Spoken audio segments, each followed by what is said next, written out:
The Democrats are not interested in border safety and security or in funding and rebuilding of our military. They are only interested in obstruction. I think President Trump's offer on immigration is a generous offer. I don't think they want to solve the problem at all. They want to keep the flow of Democrats coming into the country. The White House now responding after terror attack in Afghanistan. President Trump is saying in part, quote, the Taliban's cruelty will not prevail. The FBI under fire, accused of refusing to hand over key text messages. It's just the latest in a string of controversies as that bombshell FISA memo could be released any day now. This is a really extraordinary situation. What do they have to hide is the real question. Today is officially National Fun at Work Day. If we're having a party all morning, might as well have fun at work, right?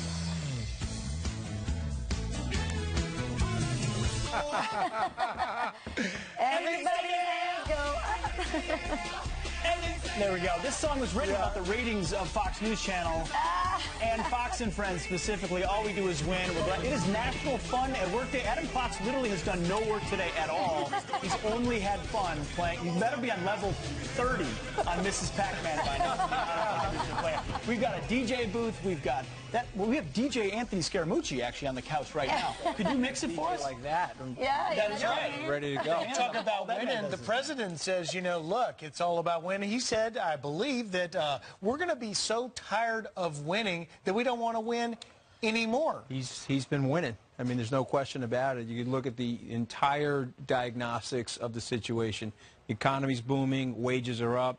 Talking about unemployment across the board is down significantly, but specifically in the African American community. And so the president made that point a little earlier that the policies are working. Okay. Right. So we got the State of the Union coming up on Tuesday.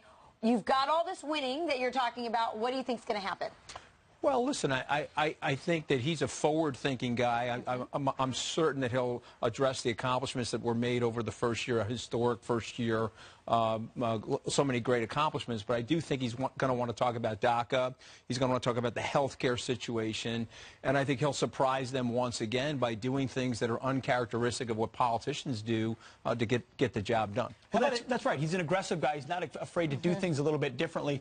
Might he take a bit of an unconventional approach, call someone out, make a big suggestion? I mean, really, you could expect the unexpected maybe as well? Or do you think he'll go the more conventional route as he does on many foreign trips? The thing for me, there was 55 minutes of direct, transparent exposure of the president a few weeks ago. That had to startle the Democrats because they're trying to disfigure and two-dimensionalize him and characterize him in a way that he really isn't.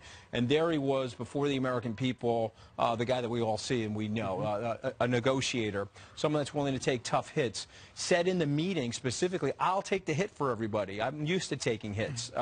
That's the guy that we all know. That's the guy the Democrats are afraid of. That's why they always are trying to disfigure him and put the whole racist tag on this thing because if you can disfigure somebody and you can dehumanize them, well, then you make them unsuccessful. So he's been unbelievably good at rebutting all of that as well. And so in the State of the Union, he is going to have this unifying sort of tone, not only on immigration, but on some of the other things like infrastructure and things he can get done. What is, Anthony, the risk for Democrats who have, on just this immigration thing, resorted to little more than simply name-calling, saying that this deal that, as Stuart Varney said in our open there, is a great deal, has a little bit of something for everybody. What is the risk of Democrats really just name-calling after what the president presents? Well, I think they're actually really trying to figure it out now because at the end of the day, when you think about Nixon going to China or Ronald Reagan really pulling the levers that brought down the Soviet Union, the president's base and the American people are expecting the president to cut a deal. As Reagan once said, you go for 80% of something in Washington, you're never going to get 100%. And so I think his base really trusts the president to do a deal that splits things in a way that is fair and protective of the American people and to the American worker, but also provides this great opportunity for people that are already here in the country. So that's the intersection that the president's hitting. You've made this point, Rachel, and it's a key point. Trust is so important because if Jeb Bush had proposed this deal, people might say, well, he's all for amnesty, might not get the wall, might not do this. President ran on no amnesty, you're going to get a wall, we're going to change the immigration system. Now we're looking at some amnesty or a path to citizenship, but do you think his base can and should forgive him for that or move on for that because they are going to get the 80% solution and he is going to be focused on security? Yeah, well, I think that's the biggest thing. I mean, Harry Truman once said that when you are president, It's the one job in the United States that all of us that are eligible to vote get the opportunity to vote on. And so you have to sort of be president for everybody. And I think what the president's figured out is that he has to cut deals in order to get that 80% right. But if you step back from everything, he's done so many unconventional things. Look what he did in Davos last week. Yeah. The Davos man, so to speak, did not expect him to show up. And there he was, and there they were with their cameras, okay, treating him like a rock star, right? So at the end of the day, expect the unexpected from the president.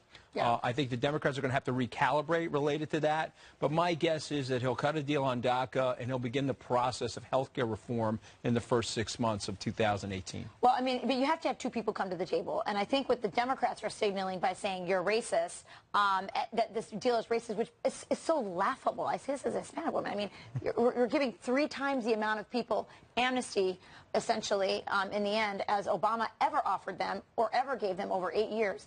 In year 1, he's offering this, but they're saying you're racist. So he's offering a great deal. It's a generous deal, as Stuart Varney said. But what do you do? They still have to come to the table. Or does this just expose the Democrats so there is nothing that gets done, but he can at least say, well, I tried? They are going to come to the table. So what will end up happening is, yeah, I think will happen. It'll be the who of it. It'll be the speech moderates or whoever. Yeah, but this is, again, we got to go back to Ronald Reagan. You know, they didn't want to cut the deal with them on taxes, and then the system was overwhelmed with phone calls. Literally, the Capitol Dome tilted for people that wanted to get the thing done. And so what's going to happen to the Democrats here, there's a deal on the table. The deal is a workable deal. It's better in so many respects than they originally expected. Yes. And their resistance, very similar to what happened with the governmental shutdown.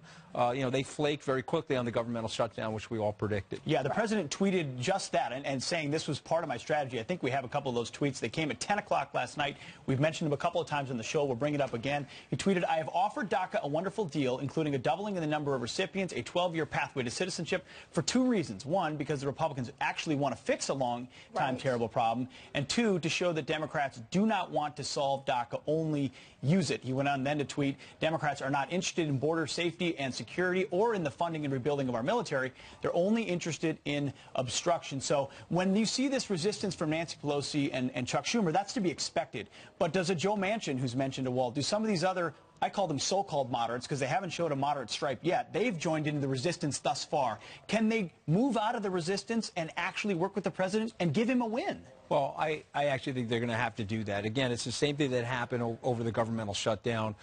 They really had no cards that they were playing. He shuffled the deck in a way where he's giving them something that they've always wanted, and now they're embarrassed. One time, I think it was during... Also, something they promised the Hispanic community and never delivered on, and now Donald Trump has upped the ante, giving them more. Well, I'll just share this quick story with you. It was either during the campaign or my brief time in the White House. The president made a joke about, well, you know, I could pick the one gigantic, big Democratic idea, whatever Nancy Pelosi or Senator Schumer really wants. I can get out there and declare it as my idea, and there'll immediately be an avalanche of attack on the idea. And the point that he was making is that a lot of this stuff is now personality conflict.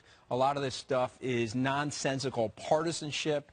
And he's a deal maker. He's a guy that wants the country to do better. He wants the country to win. He said something really positive last week, which I want to share with everybody, that America is open for business. He also went to a group of European CEOs and says, hey, you got to be a cheerleader for your company, and you got to be a cheerleader for your country if you're the leader of that country. And I just think it's a real bright spot that people were shocked by in Davos. I think he's going to shock the Democrats in the coming quarter this year. And so the reaction was the CEOs of Adidas, Volvo, Anheuser-Busch, InBev, all saying thank you for creating this environment for which we, thanks to the American economy, can make the world economy boom because of the cut in taxes, because of the deregulation. Is that going to be a centerpiece, coming back to that State of the Union speech? I believe that's baked into the cake. I think he's surprised.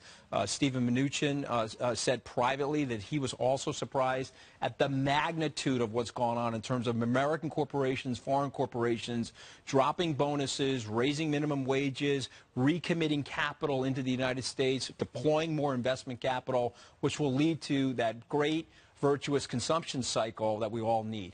One thing he said in Davos, which we should mention. You were in Davos. I was there. What he said is about let's create more aggregate demand in the United States for lower and middle income people, which will lead to greater growth in the world and greater peace and greater prosperity.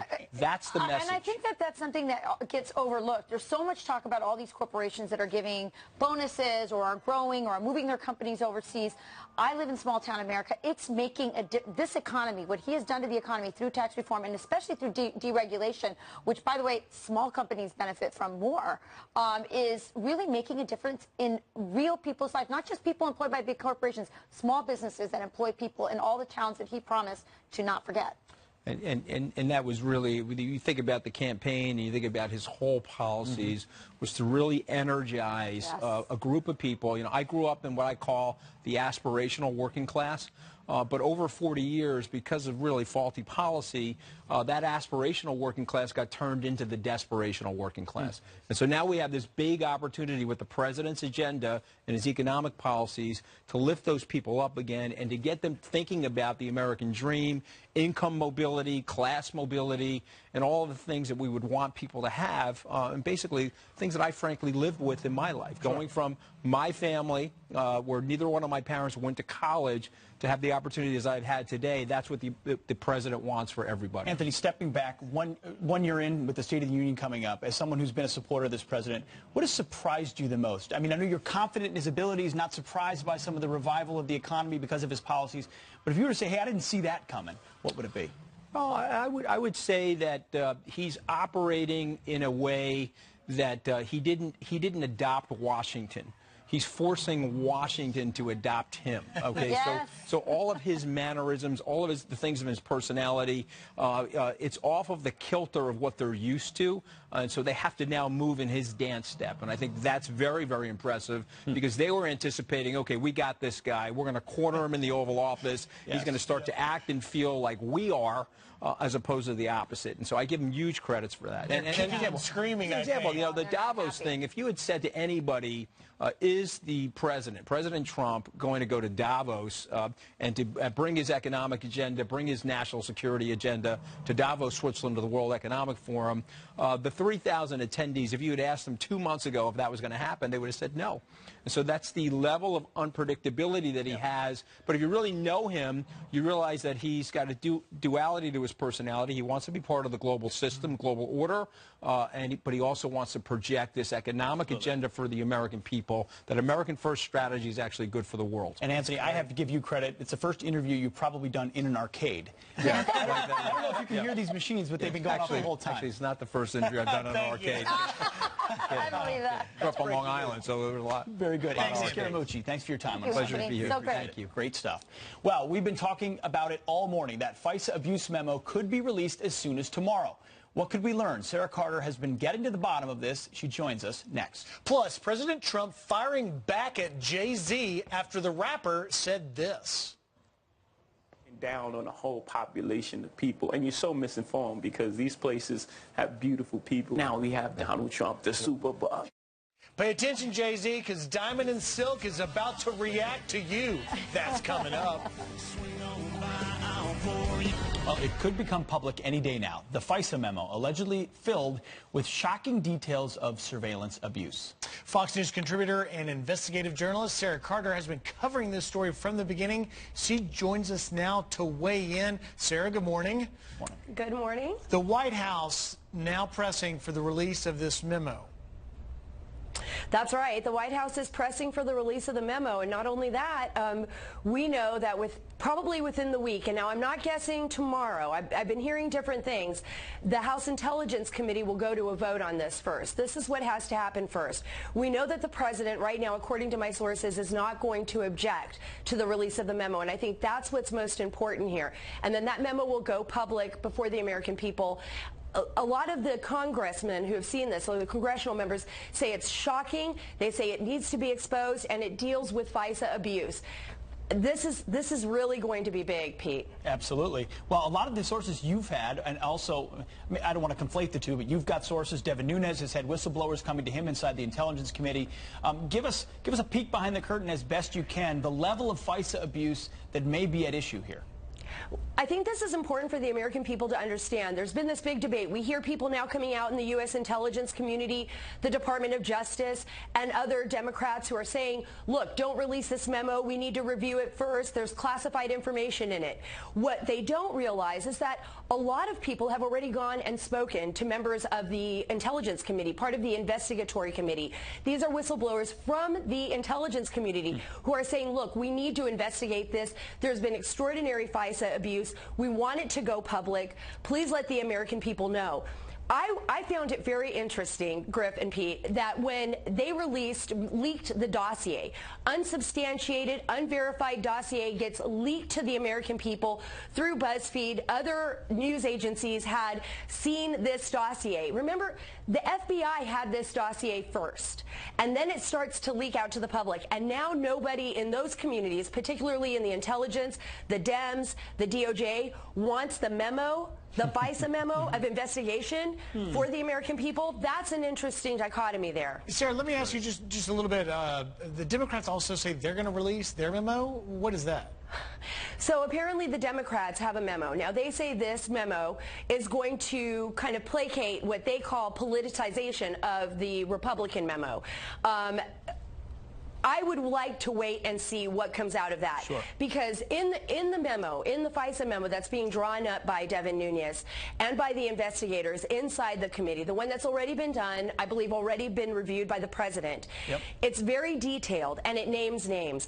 I don't think those names will be redacted. I think what the Democrats want to do is redact the names, redact the processes, and that's what they're going to do with their memo. But look, it's not going to stop them. It's not going to stop them from releasing their own memo and putting out their own point of view. Well, but they want to redact the details. I mean, help us, though, because there's going to be a defense, whether it's the deep state, the FBI, DOJ, folks named Democrats. What are they going to say? Are they going to say, well, we really thought they were colluding, so we had to unmask these names? Preempt what the defense will be when this exposes things? Well, see, that's not really going to work because they're going to have to prove, look, they're going to have to show that there was a reason to unmask these names. They're going to have to show what evidence they used to unmask these names. And let's just go back because a lot of people forget about we only got 10 seconds here, unfortunately. Well, yeah, so if you just go back to the past and realize that they unmasked hundreds of people at the end of the election, that should give your answer. I'm an expert at asking big questions and not letting you answer at all. Sarah, I'm sorry about that, but you've done great work. We appreciate it. All right, thank you, Sarah, very much. Stay tuned. Diamond and Silk, that's coming up next. You don't want to miss it. Deadly flu epidemic forcing schools to close in at least 11 states as more kids and teachers become sick with the virus. Cleaning crews wiping down empty classrooms, hoping to stop the illness from spreading. The virus already claiming the lives of 37 kids this season, according to the CDC. And President Trump taking a jab at British Prime Minister Theresa May over her handling of Brexit negotiations. Our commander-in-chief telling Piers Morgan he would have taken a tougher stance in getting out of the EU. The full interview airs today on British television. And really hurtful because you're looking down on a whole population of people, and you're so misinformed because these places have beautiful people. You don't take the trash out. You just keep spraying whatever over it to make it acceptable.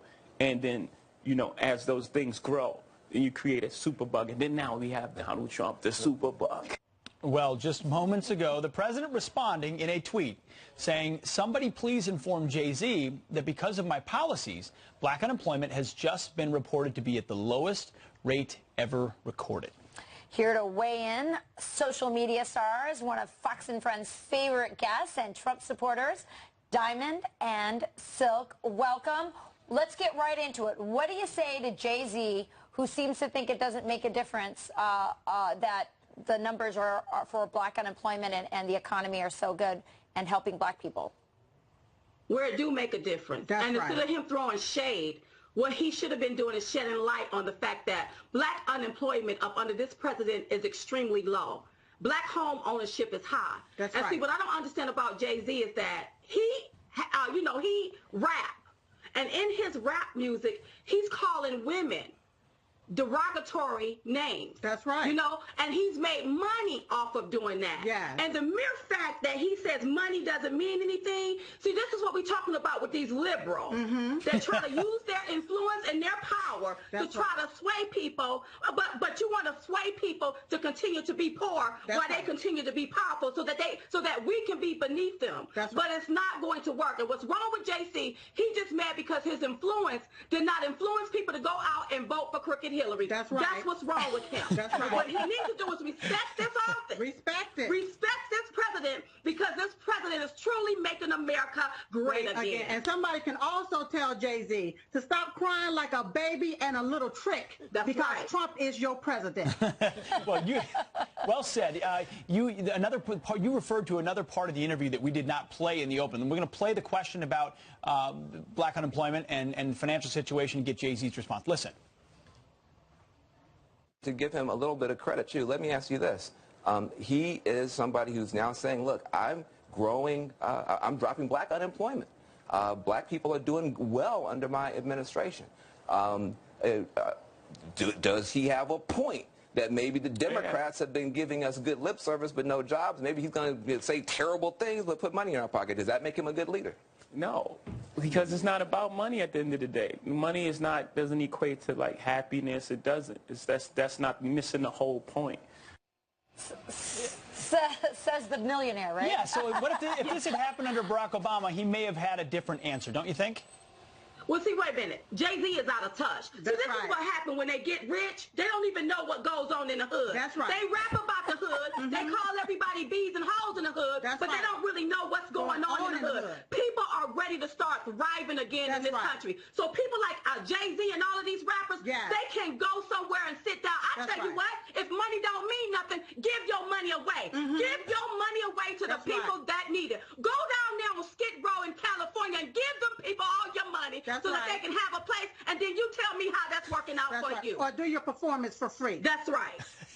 Diamond and silver. It's a really important point, though. The disconnect between Hollywood elites and others who have earned this, saying, well, money doesn't matter. Of course it matters. And that's why liberals also say that $1,000 bonus you got, that's just breadcrumbs. Oh, it's sad. Well, some crumbs is better than nothing. That's right. They're not offering anything. That's right. They're not offering anything. And it's time for America, especially black America. Look at these so-called influencers. Yeah. Look at them. This is who's been feeding us these narratives for years. We stay stuck at the bottom while everybody else is at the top. Even people that cross our border illegally is at the top while we still at the bottom of the totem pole, fooling with them. Oh, no. Won't work this time. And you have Nancy Pelosi going around here talking about Armageddon. When Nancy Pelosi, Armageddon more money in my pocket. That's right. You're right. You know, you guys are right on target, and I have to tell you, that's what people want, whether they're black, brown, or white. They want financial independence. That's what this economy is going to offer as an opportunity for people. Thank you. I can't wait to see you. I'm going to join you on the Chit Chat tour, so that's going to be fun. But we got to leave it right there. Thanks for joining us this morning. See you again soon. See you again. Thank you for having us. All right, coming up, you are fired up about this high school teacher and city councilman who slammed our military in the classroom.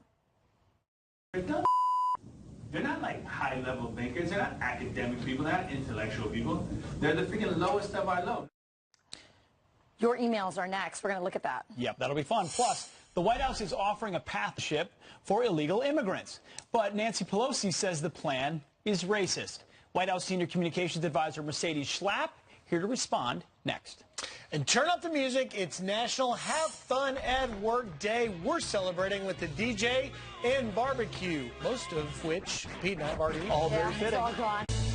Welcome back to Fox and Friends on this busy news day. We're going to bring in right away Mercedes Schlapp, White House Senior Communications Advisor. Mercedes, good morning. Thanks for joining us. Good morning. So we saw this generous deal from the White House on Thursday. We've seen reaction to it ever since. We know the White House is going to release even more details on Monday. So a lot of this is based on a preliminary analysis.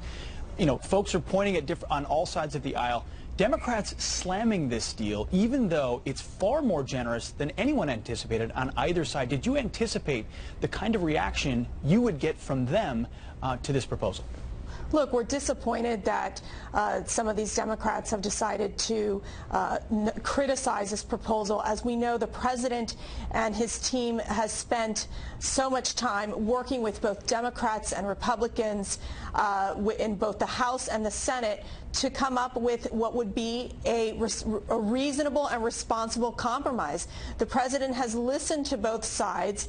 He feels very strongly that in order to ensure that we have border security, in order to ensure that we're able to protect our national security, it's clear that this framework is a step to move in the right direction. Obviously, we have to deal with this DACA issue that we know we inherited. So that is on the table, and the president has addressed that in this framework. But more importantly, the president wants to ensure that we basically respond to the needs of the Department of Homeland Security that have specifically said that we need the tools and the resources so that our Border Patrol agents, our ICE agents, are able to are empowered on the front lines to deal with the border crossings, to deal with drugs coming through the border, and obviously for the president's priority to build the wall. Mercedes, good morning. It's Rachel here. Good morning. So this is Nancy Pelosi's reaction to the president's proposal. I want to see what you say on the other side of that. The president put forth a plan. That plan is a campaign to make America white again. They are changing the character of our country by what they are putting forth. They bring a tear to the eye of the Statue of Liberty, and they bring fear to the hearts of people who are here playing by the rules. How do you respond to that? Well, I mean, Speaker Pelosi's comments are simply outrageous. As we know, it's very clear that what the president wants, and what was even myself as a daughter of an immigrant, that we want immigrants to come in a legal manner. What we have seen is decades and decades of our immigration system being ignored, an immigration system that's been broken, where there is loophole after loophole, where individuals are able to come here that we don't even know who they are, and they're coming here illegally. And that is unacceptable. We have to come to a point where we don't recreate a situation where we continue down a pathway where individuals are coming through the country illegally, and then they're released into our society. They don't report to any of the hearings, and the vast majority of them. And so you have all these backlogged cases because we are not empowering and giving the tools needed for the agents to do their jobs appropriately. And so we do have a way for immigrants to come. And what we want to push for, and what the vast majority of Americans agree with, is a merit-based immigration system, which many countries like Australia and New Zealand and Canada have in place, which is, we want you to come to our country, but match the skills that we need for our economy, because we want to put our American workers first. Those American workers, guess what? They include Hispanics. They include African Americans. They include all Americans, and that should be the priority in terms of what we provide in terms of our economic needs in our country. So that's a great segue, because critics on the other side, conservatives or supporters of the president, would say, but he ran as a law enforcer. We're a country of laws. He didn't run for amnesty. He wasn't for cutting in line. He was for putting American citizens first. Yesterday in our program, we had Laura Wilkerson on. She's a son. Her son was killed by an illegal. She's not excited by the president's proposal. We want to play what she had to say and get your response. Listen. I'm not excited about it because we were promised no DACA, build the wall. So I'm not really excited about it, although I know we will have to make some concessions. If this is the only way that we can fund a wall and it gets built, it might be the thing we have to do. I don't like it. It sets a huge precedent when you are allowing parents in the name of their child to break a federal law and then rewarding the child by giving them citizenship and a right to vote and every right in this country. So how do you reassure base voters that this is not an abdication of promises made, and that ultimately the promises to secure our border and to get control of the immigration system will happen, and it's not just an amnesty bill? Well, President Trump gave voice to these families, to these angel families, these people who lost a loved one because of illegal aliens who committed criminal acts against their family members. It is something that he feels very strongly about, to ensure that we deport criminal illegal aliens from this country, that we do not support an open border, that what we support is securing our border to ensure that we have control of who's coming in and out. If individuals are coming illegally, if they're committing criminal acts, we stick we send them out. Another thing that the administration is doing is that they're channeling funds to those cities who are cooperating with immigration enforcement agents, as opposed to those who have decided that they're going to ignore the ICE agents and not cooperate with the Department of Homeland Security. And that's why the president stands strong on also ending sanctuary cities. For this particular framework, I mean, it's very clear that if we would have 60 votes in the Senate, strong Republicans that would stand with us, then we could move forward on building the wall. The way it is right now and the political reality is that we have to come up with a deal. And this is a deal that we've put forward. Obviously, for these DACA recipients, there's eligibility requirements, work requirements, education requirements, good moral character requirements. It is very clear that that is a piece of it, but the bigger piece of this is securing the border, ending chain migration, and ensuring that and ending the diversity visa lottery system, which, as we know, has brought terrorists to our nation. And it's not based on skill, which is something that the president is prioritizing. We got to go real quickly, though. Mercedes, do you want to give us a quick peek at the highlight of the State of the Union? Yes, the president is going to speak from his heart. He's going to bring an optimistic message to all Americans. This is about patriotism. This is about a safe, strong, and proud America. And we just look forward to Tuesday for the president to talk about his top priorities, including jobs, infrastructure, trade, immigration, and national security. Thank you, Mercedes. I think the whole country is going to be tuned in on Tuesday for the State of the Union. I hope they tune in to Fox. So thanks for joining us today, Mercedes. Thank you. Bye. Coming up, are you fired up about this high school teacher and this city councilman who slammed our military in the classroom? It looks like you are. Look at this video. They're not like high-level thinkers. They're not academic people. They're not intellectual people. They're the freaking lowest of our low. That outrageous story is next. And Washington is gearing up for the president's first State of the Union address. How will the markets react to his speech? Maria Bartiromo.